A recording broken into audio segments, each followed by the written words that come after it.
오늘 우리에게 주신 하나님의 말씀은 창세기 42장 7절과 8절의 말씀입니다. 요셉이 보고 형들인 줄을 아나 모르는 체하고 엄한 소리로 그들에게 말하여 이르되 너희가 어디서 왔느냐?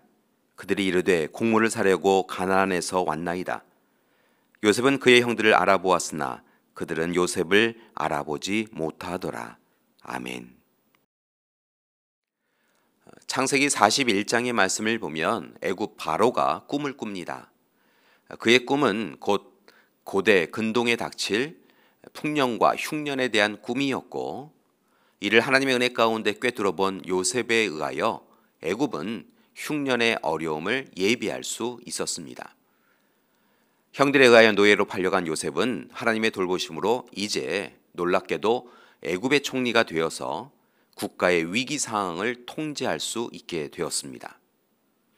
노예에서 총리로, 이것은 참으로 놀라운 일이었습니다. 이처럼 하나님은 요셉의 실패를 성공으로 바꾸어 주셨습니다.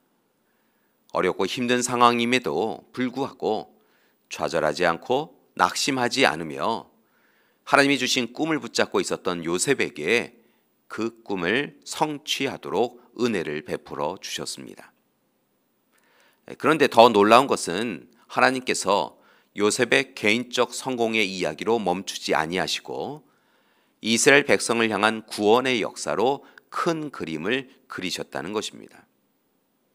하나님은 요셉을 통하여 고난과 고통을 잘 이기게 하신 후에 그로 하여금 축복의 통로로 삼아 주셔서 흉년에 이스라엘을 구원해 주시는 도구로 삼아 주셨습니다. 고대 근동국가에 찾아온 흉년은 애굽만이 아니라 모든 지역 국가들에게도 위기를 가져왔습니다. 물론 이스라엘에게도 위기가 되었습니다. 야곱의 집안도 예외가 아니었지요. 이에 야곱은 앞선 1절에서 아들들에게 너희는 어찌하여 서로 바라보고만 있느냐라고 꾸짖으며 애굽으로 가서 곡식을 좀 구해와라 라고 그렇게 요구합니다. 마침내 10명의 형제들이 애굽에 도착하여서 애굽의 총리가 된 요셉에게 절을 하고 곡식 얻기를 구합니다. 형들은 요셉을 알아볼 수 없었지만 요셉은 형들을 알아봅니다. 그리고 요셉은 오래전 그의 꿈, 즉 형들의 곡식단이 요셉의 곡식단에 절하는 꿈과 해와 달과 11별이 요셉에게 절하는 꿈을 하나님께서 성취시켜 주신 것을 깨닫습니다. 이제 요셉은 형들을 알아보았으나 거칠게 대합니다. 왜냐하면 형들을 시험하기 위해서였지요. 요셉은 형들에게 너희가 어디서 왔느냐라고 묻습니다. 그리고 계속하여 형제들을 정탐꾼으로 내어물고 결국은 그들을 사흘 동안 감옥에 가둡니다. 그리고 시므온을 볼모로 삼아서 정탐꾼이 아니라면 너희가 말한 막내를 데려오라라고 명령합니다. 요셉은 그렇게 형들의 현재 삶을 확인하기 원하였던 것 같습니다. 여전히 자신들의 이익을 위하여 형제를 팔아버리는 모습으로 살고 있는지, 아니면 변화된 새 삶을 살고 있는지 알기 원하였던 것입니다. 한편 아직 요셉이 요셉인지 알지 못하는 형제들은 지난날 요셉에게 한 일로 인하여서 자신들이 고통을 당하고 있음을 인정합니다. 그리고 자신들이 행하였던 잘못을 후회합니다. 지난 그들의 삶의 시간에서 하나님 뜻 가운데 하나님의 뜻을 이루며 살지 못하고 자신들의 이기심과 탐욕으로 살아오며 잘못된 결정을 하였고 또한 그 일에 대하여 회개하지 않았음을 하나님 앞에 통회자복하며 회개합니다. 그런 그들에게 오늘 말씀에서 요셉이 물은 너희가 어디서 왔느냐라고 하는 이 질문은 단순히 그들의 삶의 근거지가 어디인가라고 하는 것을 묻는 것이 아니라 너희는 누구이냐?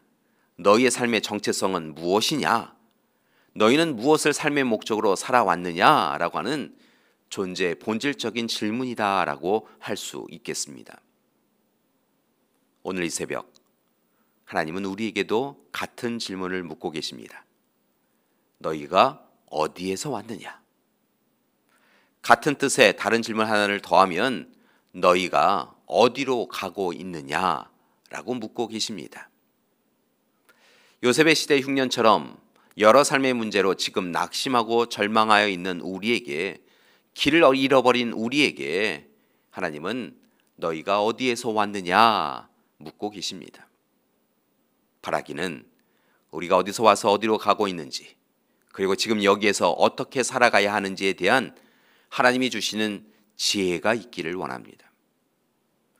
야곱의 가문은 분명 하나님의 약속을 받은 가문이었으나 하나님 뜻대로 살지 않았을 때 무너져 내렸던 것을 봅니다.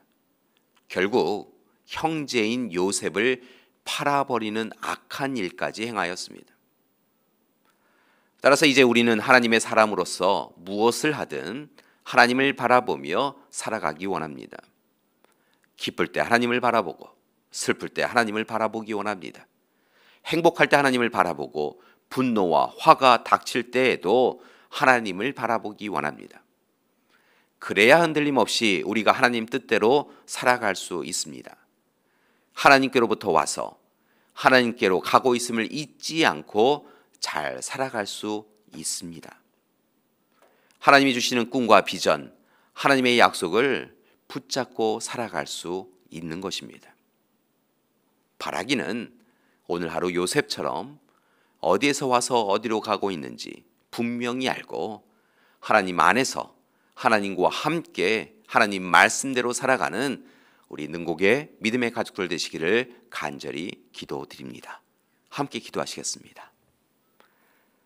사랑의 하나님, 오늘 이 시간 요셉이 그의 형제들에게 어디서 왔느냐라고 묻는 그 질문이 하나님께서 우리에게 주시는 질문인 것을 깨닫습니다.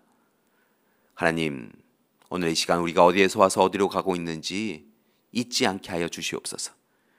하나님께서 우리를 보내오셨고 순례자의 인생을 살다가 하나님께로 가는 우리의 인생인 것을 기억하고 이제 이 삶을 살아가며 하나님 안에서, 하나님 앞에서 하나님이 원하시는 삶을 살아가는 우리 될 수 있도록 도와주시옵소서.